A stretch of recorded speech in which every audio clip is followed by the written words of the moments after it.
Episode की शुरुआत में वो दोनों फैमिली मीटिंग में जाते हैं क्योंकि फैमिली के बाकी के सारे मेंबर्स भी वहीं पर होते हैं और उन सभी को अच्छी तरह से पता होता है कि लिन हाई के बेटे लिन फेंग को उसके कजिन्स ने बहुत ही बुरी तरह से पीटा था और अधमरी हालत में सेक्टर से उसे वापस लाया गया था। यहाँ पर मार्शल आर्ट्स की दुनिया में अगर किसी को अधमरी हालत में जिंदा वापस लाया जाए तो ये बहुत बड़ी रिग्रेट और शेम की बात है। कोई भी ऐसा नहीं चाहेगा। यहाँ पर मार्शल आर्ट्स की दुनिया में आप लोग फाइट करते हुए मरना तो पसंद करेंगे लेकिन जख्मी होकर घर वापस आना नहीं पसंद करते। वो सभी लोग यहाँ पर इन दोनों के बारे में बातें कर रहे होते हैं। वो लोग कहते हैं लिन हाई को तो जरा भी शर्म नहीं आती, वो अपने बेटे को यहाँ पर लेकर आ गया है। कुछ दिन पहले यूनहाई सेक्टर के कुछ लड़के लिन हाई के बेटे लिन फेंग को अधमरी हालत में उठाकर वापस लेकर आए थे। इस बार की फैमिली मीटिंग में लिन फैमिली के दोनों बड़े एल्डर्स भी हैं। लगता है आज की मीटिंग में यहाँ पर डिसाइड होने वाला है कि नया फैमिली का हेड कौन बनेगा। सेकंड अंकल हमेशा से ऐसा चाहते थे कि वो लिन हाई को हटाकर उसकी जगह पर फैमिली के हेड बन जाएं और आज वो यहाँ पर इस बात को मुद्दा बनाएंगे। लिन फेंग जो कि अपने फादर के पीछे पीछे चल रहा होता है, वहीं पर उसका कजन भी खड़ा होता है। वो उससे कहता है कमीने कहीं के तुम अभी तक जिंदा हो, तो वाकई में बहुत ज्यादा लकी हो। हालांकि तुम सिर्फ एक कचरे हो लेकिन अभी तक जिंदा हो। लेकिन जरा तुम्हारी हिम्मत तो देखो, तुम्हें तो शर्म आनी चाहिए जहाँ पर आते हुए तुम सभी एल्डर्स के सामने जहाँ पर कैसे आ सकते हो। तुमने हमारी लिन फैमिली के नाम पर दाग लगा दिया है। तो उसके इस कजन का नाम लिन जुन होता है। लिन फेंग उसे कहता है अगर तुमने एक और लफ्ज कहा तो उसके बाद मैं तुम्हें दिखाऊंगा कि मैं कचरा हूँ या क्या हूँ। तो फादर उसे कहते हैं बेटा तुम्हें इसके साथ बहस करने की जरूरत नहीं है। जैसा कि तुम देख सकते हो कि तुम्हारे कजन लिन जुन के अंदर जरा भी तमीज नहीं है। इतने सारे एल्डर्स और अंकल्स के होते हुए वो यहाँ पर तुमसे बहस कर रहा है। इसकी तरह नहीं बनना, चुपचाप मेरे साथ आ जाओ। आज फैमिली मीटिंग में वैसे भी मैं सभी के मुंह बंद करवा दूंगा। लिन फेंग अपने फादर से कहता है ठीक है फादर, और वो उनके पीछे चल पड़ता है। वो सभी लोग जैसे वहाँ पर जाकर बैठ जाते हैं तो फैमिली के जो थर्ड अंकल होते हैं यानी लिन फेंग के तीसरे अंकल होते हैं वो उठकर खड़े होते हैं और कहते हैं यहाँ पर हमारी फैमिली के जितने भी एल्डर्स हैं मैं उन सभी को बता दूं, कुछ दिन पहले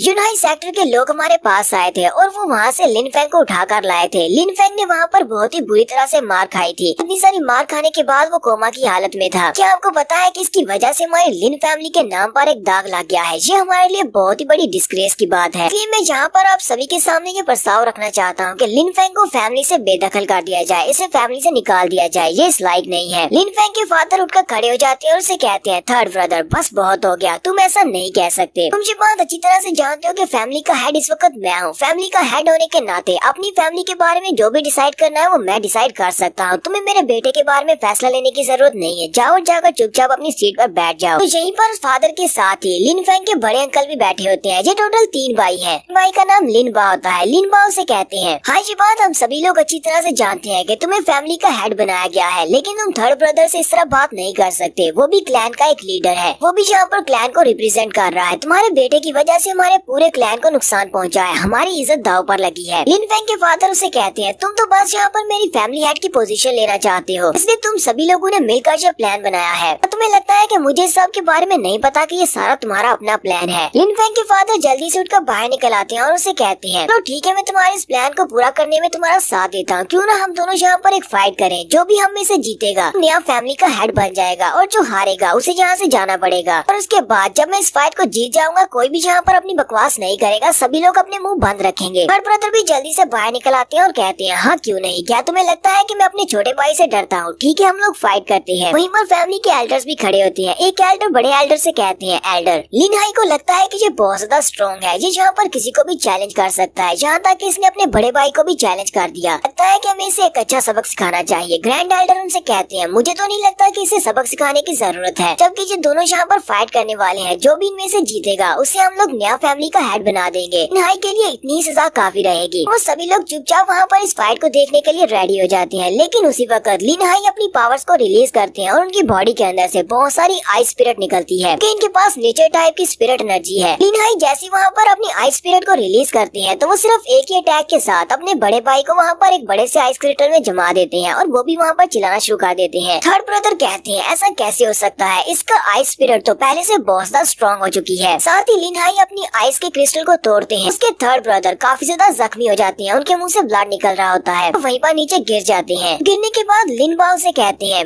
सेकंड ब्रदर मैंने तो ऐसा सोचा भी नहीं था कि तुम्हारी कल्टीवेशन इतनी ज्यादा बढ़ चुकी है, तुम तो बहुत ज्यादा स्ट्रॉन्ग हो चुके हो। बाकी के सभी लोग भी बातें करना शुरू कर देते हैं और कहते हैं फैमिली हेड को सिर्फ एक ही स्ट्राइक लगी अपने थर्ड ब्रदर को हराने के लिए, उन्होंने अपने बड़े भाई को सिर्फ एक ही अटैक के साथ हरा दिया। इसका मतलब ये है कि फैमिली हेड बहुत ज्यादा स्ट्रॉन्ग है। ग्रैंड एल्डर भी उनकी पावर्स को देखने के बाद कहते हैं लिन हाई ने अपने आइस बाउंड स्किल को 8वें लेवल तक कल्टीवेट कर लिया है, ये तो काफी ज्यादा ज्यादा स्ट्रॉन्ग हो चुका है। तो लिन हाई वहाँ पर अपने भाई को हराने के बाद ग्रैंड एल्डर से कहते हैं, एल्डर्स प्लीज आप अपनी इस मीटिंग को कंटिन्यू करें। ग्रैंड एल्डर उसे कहते हैं, लिन हाई तुम्हें यहाँ पर इतना ज्यादा सीरियस होने की जरूरत नहीं है, हमारी मीटिंग तो यहाँ पर खत्म हो चुकी है। जैसा कि सैम फैमिली के सभी लोगों ने ये सब कुछ देख लिया है कि तुम आज भी उतने ही स्ट्रॉन्ग हो जितने पहले कभी स्ट्रॉन्ग हुआ करते थे। तो तुमने यहाँ पर अपनी पावर दिखाकर सभी फैमिली मेंबर्स को मोटिवेट किया है कि सभी को तुम्हारी तरह अपनी कल्टीवेशन को बढ़ाना चाहिए। ये मीटिंग यहीं पर खत्म करते हैं, सभी ने ये सब कुछ देख लिया है, ये सभी लोग जा सकते हैं। मास्टर लिन हाई कहते हैं, ठीक है ग्रैंड एल्डर, तो मैं सबसे पहले यहाँ से जाना चाहूंगा। वो जैसे ही नीचे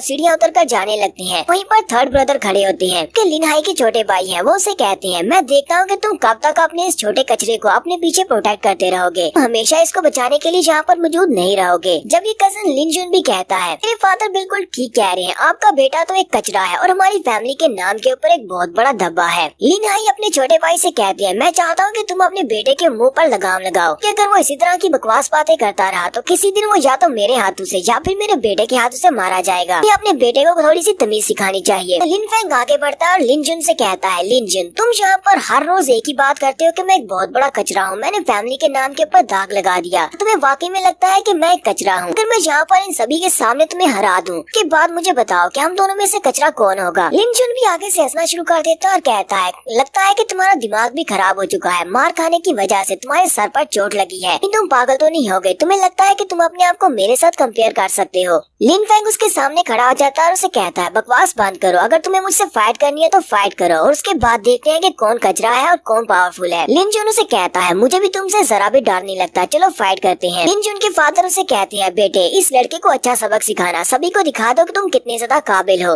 लिन जुन लिन फैंग से कहता है, लिन फैंग हम दोनों यहाँ पर एक बैट लगाते हैं, मैं तुम्हें 3 पंचेस मारूंगा, अगर तुमने मेरे 3 पंचेस को ब्लॉक कर लिया मैं हार जाऊंगा। बाद में तुम ऐसा ना कहो कि मैं तुम्हें चांस नहीं दे रहा, इसलिए मैं तुम्हें ये मौका दे रहा हूँ। लिन फैंग उसकी बात सुनने के बाद कहता है, लो मैं भी तुम्हें यहाँ पर एक मौका देता हूँ, तुम्हें सिर्फ मेरे एक ही पंच को ब्लॉक करना होगा, अगर तुमने मेरे एक पंच को ब्लॉक कर लिया तो मैं हार जाऊंगा। सुनने वाले भी बहुत ज्यादा हैरान हो जाते हैं और कहते हैं, कहीं ये लिन फैंग पागल तो नहीं हो गया? लगता है कि इसके सर पे कुछ ज्यादा ही गहरी चोट लगी है, लगता है कि ये लिन जुन को सिर्फ एक ही पंच के साथ हरा सकता है। लिन जुन बहुत ज्यादा गुस्सा हो जाता है और उसे कहता है, तुम्हारी हिम्मत कैसे हुई यहाँ पर सभी लोगों के सामने मेरी इंसल्ट करने की, जबकि तुम भी ये बात अच्छी तरह से जानते हो कि तुम एक पंच के साथ मुझे नहीं हरा सकते। तुमने यहाँ पर सभी के सामने मेरी इंसल्ट किया, इसलिए तो आज मैं तुम्हें यहाँ पर नहीं छोड़ूंगा, मैं तुम्हें मारने वाला हूँ। क्योंकि हमारा लिन फैंग जल्दी से अपने पंच के ऊपर अपनी डार्क स्पिरिट को रिलीज करता है और उसे कहता है, चलो ठीक है अब फाइट करते हैं। और वो दोनों ही अपनी अपनी स्पिरिट पावर्स को रिलीज करते हैं। जैसे ही वहाँ पर अपनी स्पिरिट पावर्स को रिलीज करते हैं, लिन फैंग सामने की तरफ अपने हाथ को करते हुए अपनी 9 हैवी वेव्स टेक्निक को यूज करता है और लिन फैंग की उस डार्क स्पिरिट की वजह से उसकी 9 हैवी वेव्स की टेक्निक बहुत ज्यादा पावरफुल हो जाती है, उसकी पाम से बहुत सारी एनर्जी निकलती है। लिन जुन ये देखने के बाद बहुत ज्यादा घबरा जाता है और कहता है, मुझे इतना ज्यादा प्रेशर क्यों महसूस हो रहा है, जैसे कि ये मुझे पूरे का पूरा निगल जाएगा। लिन फैंग की ब्लैक एनर्जी उसकी चेस्ट के ऊपर आकर टकराती है और उसी के साथ ही लिन जुन पीछे की तरफ गिर जाता है और जोर जोर से चिल्लाना शुरू कर देता है, साथ ही उसके मुंह से ब्लड निकल रहा होता है क्योंकि वो बहुत ज्यादा जख्मी हो जाता है। देखने वाले भी बहुत ज्यादा हैरान होते हैं और बातें कर रहे होते हैं कि यहाँ पर लिन फैंग ने सिर्फ एक ही पंच के साथ लिन जुन को हरा दिया है, जिसका लेवल उससे अप है। क्या ये वाकई में लिन फैमिली का वही कचरा है जिसके बारे में हम लोग रोज बातें करते हैं कि ये फैमिली के नाम पर एक दाग है। लिन जुन भी मार खाने के बाद कहता है, तुम तो सिर्फ 5th लेयर पर थे, तुम अपनी 5th की लेयर से अब कैसे हुए? हमारे पास इतनी ज्यादा स्ट्रेंथ कैसे हो सकती है?